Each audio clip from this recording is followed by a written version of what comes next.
हम यहाँ अलवर उत्तर का दौरा करने के लिए जयपुर से आए हैं। मुझे मोर्चे ने अलवर उत्तर में प्रभारी लगाया है। तो हम यहाँ ओबीसी जातियों को कनेक्टिव करके और यहाँ सरकार बनाने के लिए आए हैं, जिसमें जिला प्रमुख और प्रधान बनाने के लिए हम प्रयास कर रहे हैं। उसी के लिए हम यहाँ आए। बात करें सर, अभी तक आप जो भी क्षेत्र में आपने दौरा किया है कितने आश्वस्त हैं, क्योंकि आप विपक्ष में हैं तो जब आप सत्ता में होते हैं तो बहुत कुछ आपके पास बताने के लिए होता है, विपक्ष में है तो ये थोड़ा चैलेंज बड़ा हो जाता है। तो आपने जितना भी आगे निकल के आता हमने जहाँ भी दौरे किए हैं, हमें पूरा पूरा विश्वास है, और हमें पूरा विश्वास है कि प्रधान और जिला प्रमुख सब हमारे ही बनेंगे। भाजपा पार्टी ऊपर का जो शीर्ष नेतृत्व है, जो आज काम कर रहा है, उसको देखते हुए जनता भाजपा के प्रति जनता जनता का भाजपा के प्रति रुझान है।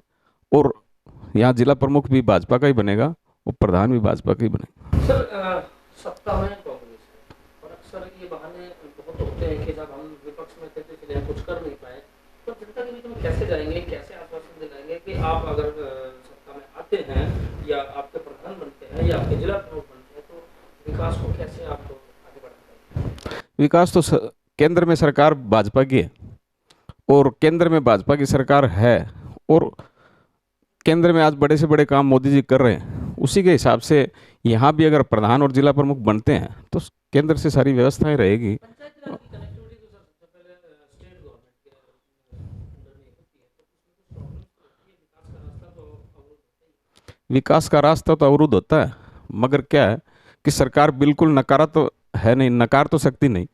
काम तो उसको करने ही पड़ेंगे सरकार को। फिर 2.5 साल निकल गए, अब आने वाले 2.5 साल है, चुनाव में उनको भी ध्यान रखना पड़ता है। वो भी चाहेंगे कि उनकी बदनामी नहीं हो। इसलिए अगर जिला प्रमुख और प्रधान यहाँ बनते हैं तो वो सबको उसके हिसाब से मेंटेन करेगी। बात करें गत चुनाव के जिला प्रमुख के, तो आपकी पार्टी के एक कद्दावर नेता और पूर्व मंत्री रहे, उन पर आरोप लगते रहे कि अगर वो कहीं अपना अलग से पेज नहीं फंसाते तो शायद जो जिला प्रमुख है वो आपकी पार्टी का होता। तो आप कितने जागरूक है और कितने एक्टिव हैं और उस गलती से क्या सबक आपने आपकी पार्टी ने लिया? हमारी पार्टी पे कोई भी आरोप लगे वह सब नदारद है, गलत है। आरोप लगाने वाले बिल्कुल उन पे गलत आरोप लगा रहे हैं। और ये तो देखो चलता ही रहता है, जब सत्ता रहती है तो विपक्ष वाले उस पर विपक्ष। आपकी पार्टी के ही पूर्व विधायक मास्टर मामन सिंह ये कह चुके हैं, सभा सभा में कह चुके हैं कि वो तो पिछले साल वो मंत्री जी थोड़ी सी चालाकी कर गए, अदरवाइज जिला प्रमुख हमारे ही होते। नहीं, जिला प्रमुख तो पहले भी हमारा ही होता रहा, अभी भी हमारा ही होगा। लेकिन होता फिर भी पहले भी होता, लेकिन अभी भी हमारा। कांग्रेस अपना जिला प्रमुख बनाने में कामयाब हो गई, लेकिन चलिए कोई कई बार हो जाता है ऐसा, ऐसा कुछ नहीं है, कई बार हो जाता है। ये तो सब सह और मात का खेल चलता रहता है, चलता अभी रहता आप कितने आश्वस्त हैं, कितने आप जो पार्षद हैं वो जीतने में कामयाब रहेंगे? है। लगभग लगभग ये मान लो 50% से ऊपर है ना, भाजपा के पक्ष में जाएगा। 60% से अबव जाएगा, और प्रधान भी बनेंगे, जिला प्रमुख भी बनेंगे। पंचायत समिति प्रधान को लेकर आप, क्योंकि तिजारा जो क्षेत्र है वो बड़ा क्षेत्र है, तिजारा आर्थिक रूप से राजस्थान में बहुत बड़ा कद रखता है। भिवाड़ी जो यहाँ पे औद्योगिक क्षेत्र है और बड़े स्तर पर यहाँ पर रेवेन्यू जाता है।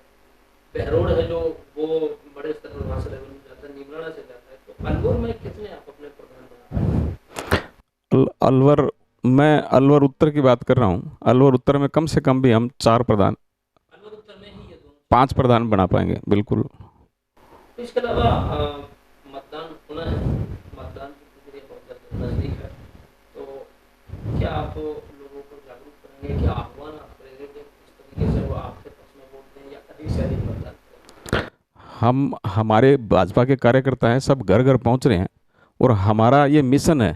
और भाजपा का ये कार्य करने का तरीका भी है कि वो घर घर जाके लोगों को कन्विंस करे, और भाजपा की जो उपलब्धियां हैं, जो केंद्र सरकार जिन्होंने लागू कर रखी है, वो सारी उनको जाके घर घर लोगों को बताए। उसके हिसाब से हम अपना समीकरण बना रहे हैं। जातीय समीकरण की बात करें तो अलवर में क्या देखते हैं आप, जातीय समीकरण का जो एक सिस्टम किधर दिखता हुआ नजर आता है कि परंपरागत वोट बैंक भी आपका है और राष्ट्रीय पार्टी कांग्रेस भी है, आप भी है, तो परंपरागत जो वोट बैंक होता है उससे कितने आश्वस्त हैं, क्योंकि सत्ता कांग्रेस की होते हुए भी आपका जो परंपरागत वोट बैंक है कितना आप? अब थोड़ा बहुत तो देखो ऊपर नीचे होता रहता है, कभी किस पार्टी के पक्ष में, कभी किस पार्टी पक्ष में। लेकिन देखो केंद्र की जो नीतियां चल रही है उसके हिसाब से लोगों का रुझान ज़्यादा भाजपा की तरफ ही रहता है। हमने लगभग आपके कैंडिडेट को कवर किया, तो कैंडिडेटों में ये साफ चीज आई कि जब भी हमने उनसे बात की तो उन्होंने सिर्फ नरेंद्र मोदी के चेहरे पे बात की। लेकिन पंचायती राज के चुनाव है, इसमें पंचायती राज के चुनाव की अगर हम बात करें तो वो क्षेत्रीय मुद्दे होते हैं, गली मोहल्ले के मुद्दे होते हैं, तो इसमें भी नरेंद्र मोदी जी चेहरा होंगे या सिर्फ विकास की बात या विकास को? देखो नरेंद्र मोदी जी तो पहले भी चेहरा थे और सभी चुनाव में चेहरा रहते हैं, और इन चुनाव में वो रहेंगे। क्यों रहेंगे? कि उनके काम करने का एक अंदाज अलग है। आज उन्होंने देश को जिस ऊंचाइयों पे पहुंचाया है उसको देखते हुए जनता समझदार हो गई है। जनता ये चाहती है कि भाई ऊपर का जो शीर्ष नेतृत्व बैठा है वहाँ एक मजबूत व्यक्ति बैठे जिससे हमारे देश का नाम हो, हमारे देश को कोई नुकसान ना हो। डीएपी खाद की बात करें, किसानों को फायदा पहुंचाने की बात की जा रही है, डीएपी खाद की बात करें तो डीएपी खाद को लेकर हाहाकार है। आपकी पार्टी आरोप लगाती है कि राजस्थान में कांग्रेस की सरकार है, वो डीएपी खाद में जो है वो सही तरीके से रास्ता नहीं अपना रही। लेकिन हरियाणा में, उत्तर प्रदेश में तो आपकी सरकार है, वहाँ पे डीएपी की किल्लत। देखो केंद्र सरकार से तो पूरा सिस्टम सही चल रहा है और डीएपी खाद है वो जगह जगह पहुंच भी रही है। लेकिन कुछ इलाके हैं जो वंचित रह भी जाते हैं, नहीं भी रहते हैं, तो क्या होता है कि मान लो सारा वहाँ से जो भी चीज़ें आ रही हैं, ये सरकारी कर्मचारी वगैरह जो भी है, मान लो ये सारी चीज़ें वहाँ उपलब्ध करा पाए नहीं करा पाए, वो एक अलग चीज़ है। बाकी राजस्थान गवर्नमेंट है वो अगर डीएपी खाद के बारे में ये करे, वो जानबूझ के सारे काम करती है। केंद्र से पैसा आता है पब्लिक के लिए, फिर भी वो उसको पब्लिक में बांट नहीं पाती है। कोई भी चीज़ वहाँ से आती है तो उसको बांट नहीं पाती है, इसलिए नहीं करते हैं कि ताकि केंद्र सरकार की बदनामी होती रहे। बात करें कोयला संकट, जो एक तरीके से समस्त देश में ही कोयले का संकट भारी है और पावर कट बड़े लग रहे हैं, जिससे इंडस्ट्री भी डिस्टर्ब है, शहरी क्षेत्र भी डिस्टर्ब है, ग्रामीण क्षेत्र भी डिस्टर्ब है, व्यापारी वर्ग भी डिस्टर्ब है। क्या लगता है कि कहीं ये कमियां कहाँ रह गई जो इतना बड़ा पावर कट और कोयले की किल्लत की वजह से? क्योंकि मानसून हर बार आता है, बरसात हर बार होती है, हर बार खदानों में पानी भरता है, लेकिन फिर भी अब की बार इतनी बड़ी किल्लत। कोयले की किल्लत तो देखो राजस्थान सरकार है, उस समय पे आंखें नहीं खुली, उसकी सो रही थी, उनको ये ध्यान भी नहीं था और न उन्होंने ध्यान करने का प्रयास किया कि भाई हमारे पास कोयला ख़त्म हो रहा है। समय पे जब कोयला ख़त्म हो गया तब वो हाहाकार मचा रहे हैं और केंद्र सरकार पे ब्लेम लगा रहे हैं। बाकी गलतियां तो नहीं, वहाँ इतनी समस्या नहीं है, वहाँ समस्या नहीं है, समस्या ये सारी राजस्थान में ही है ज़्यादा। राजस्थान में अगर बात करें, ऊर्जा मंत्री जी का कहना है कि 270 करोड़ रुपए की देनदारी बाकी है, वो भी सिर्फ इसलिए कि कोयले की क्वालिटी अच्छी नहीं थी इसलिए देनदारी बाकी है, जबकि आपकी पार्टी की जहाँ सरकार है वहाँ कई हजार करोड़ रुपए बाकी है और फिर भी कोयले की किल्लत है, तो फिर राजस्थान को ब्लेम करना कहाँ तक है? हाहाकार तो राजस्थान में मच रहा है, हाहाकार तो कोयलों को लेकर राजस्थान में मच रहा है, नहीं देश भर में है ही नहीं, केवल राजस्थान में ही हाहाकार मच रहा है और राजस्थान में बिजली कटौती हो रही है। जब सरकार भाजपा की रही थी, पहले भी कांग्रेस की रही, केंद्र में जब भाजपा की सरकार है परमानेंट, आज तक मैंने जयपुर में ये नहीं देखा आने के बाद में कभी बिजली की इतनी कटौतियां हुआ करती थी। आज इस साल में देखे पूरे दिन बिजली नहीं आ रही, तो कहीं ना कहीं राजस्थान सरकार की गलती तो है, राजस्थान सरकार सो रही है। ओवरऑल बात करें कि हमारा जो क्षेत्र है वो गंगा जमुनी तहजीब के लिए जाना जाता है, हिंदू मुस्लिम सभी साथ रहते हैं, लेकिन फिर भी कई बार आपके मन से, आपकी पार्टियों के मन से कई बार समुदाय विशेष के लिए कुछ कटाक्ष भरे शब्द आ जाते हैं। तो यहाँ देखो एक साथ मिलकर के चलना होगा, जहाँ एकता की बात होती है तो फिर एक साथ में रहना पड़ेगा, या फिर कहीं ना कहीं ये सोचना पड़ेगा कि वो चाहे जैसे भी हो हमारे भाई हैं, हमारे साथी हैं, हमें उन्हें अपनाना पड़ेगा। तो आपको लगता है कि कहीं ना कहीं ये रणनीति जो सोची समझी है, या वाकई में कहीं ऐसी कमियां रह गई कि आज मैं उन्हें टारगेट करूंगा? नहीं, बिल्कुल कोई कमियां नहीं रही है, ये सब सोची समझी रणनीति रहती है पार्टियों की। तो जैसे राजस्थान में मान लो आज कोरोना आया, कोरोना के टाइम आपने देखा है मोमडनों का व्यवहार किस तरह से रहा, जानबूझ के, और ये सरकार वाले ही उनको बरगला के क्या करते हैं, उल्टा सीधा काम करवाते हैं ताकि ऊपर वालों पे किसी भी तरीके से वो ब्लेम लगा सके।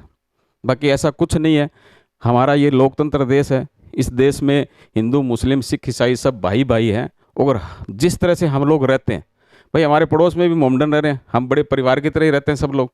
लेकिन ये जैसे कांग्रेस सरकार है कैसे भी ब्लेम भाजपा पे लगाने के लिए उल्टे सीधे करती रहती। और पूरे अलवर ज़िले की बात करूं तो इसमें 17 ग्राम पंचायत समिति आती है। मुझे पूरा विश्वास है कि 17 की 17 पंचायत समितियों पर हम अपना प्रधान बनाने में सफल रहेंगे। साथ ही अब की बार हम जिला प्रमुख भी अपना बनाएंगे। पिछली बार की तरह की गलतियां नहीं दोहराएंगे, या जो पिछली बार गलतियां हुई थी उन गलतियों से सीख ले करके पूरे विश्वास के साथ कहूँगा कि अब की बार हमारा जिला प्रमुख बनेगा। तो हम बात करें अपने वार्ड नंबर 47 की, तो वार्ड नंबर 47 में आप कितने आश्वस्त हैं कि आपका जो उम्मीदवार है इतनी मजबूत स्थिति में है? और बात करें, आप टपुकड़ा शहर में भी रहते हैं, तो शहरी वोटर माना जाता है परंपरागत तरीके से कि बीजेपी का वोटर होता है। वहाँ पर आप कितने मजबूत हैं और कितनी उम्मीदें हैं? क्योंकि जो वहाँ पर विरोधी है आपका, वो पूर्व में एक बार प्रधान रह चुका है, और अभी भी जो तैयारियां हैं वो भी कहीं ना कहीं एक दौर विरोधी के तरीके से मानी जा रही है, क्योंकि दोनों राष्ट्रीय पार्टी है। तो आप कितनी मजबूती कहाँ देखते हैं? जहाँ तक वार्ड नंबर 47 की मैं बात करता हूँ, वार्ड नंबर 47 में लगभग 30% सेमी शहरी वोट है, 70% ग्रामीण वोट है।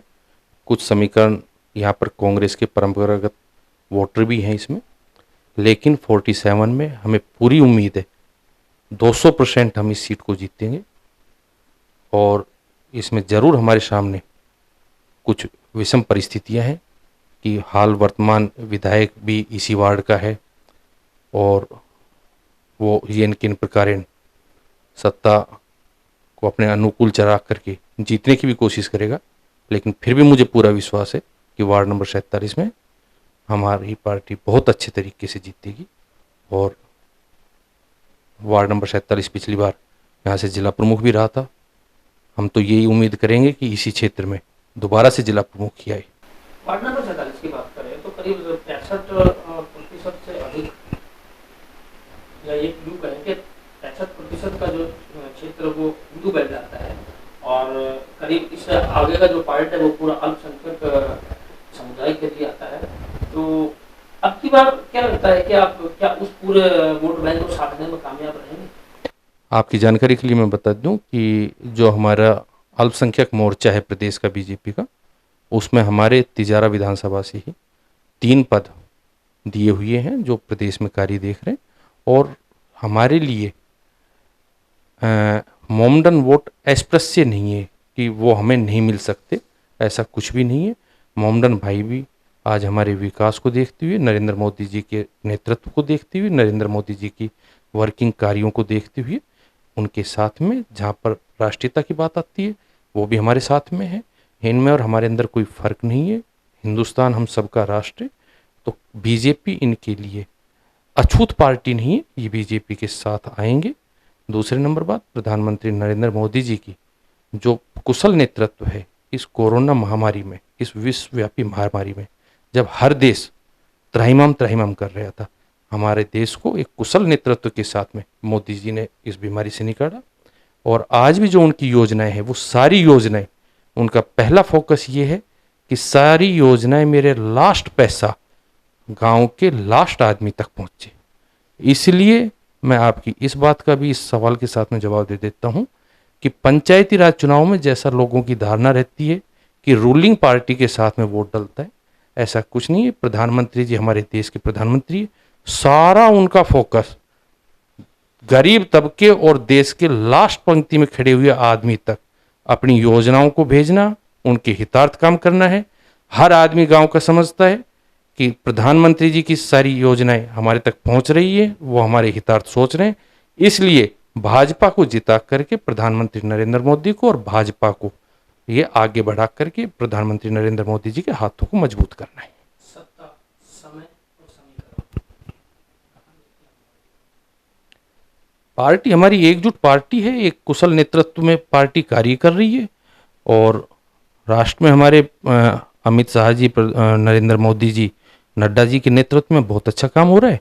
राज्य की अगर बात करें तो सतीश पूनिया जी के नेतृत्व में हम सभी एकजुट होकर के पार्टी के हितार्थ काम कर रहे हैं। आज ठीक है हम विपक्ष में बैठे हैं, लेकिन विपक्ष में बैठ करके भी इंसान अपना मनन करता है।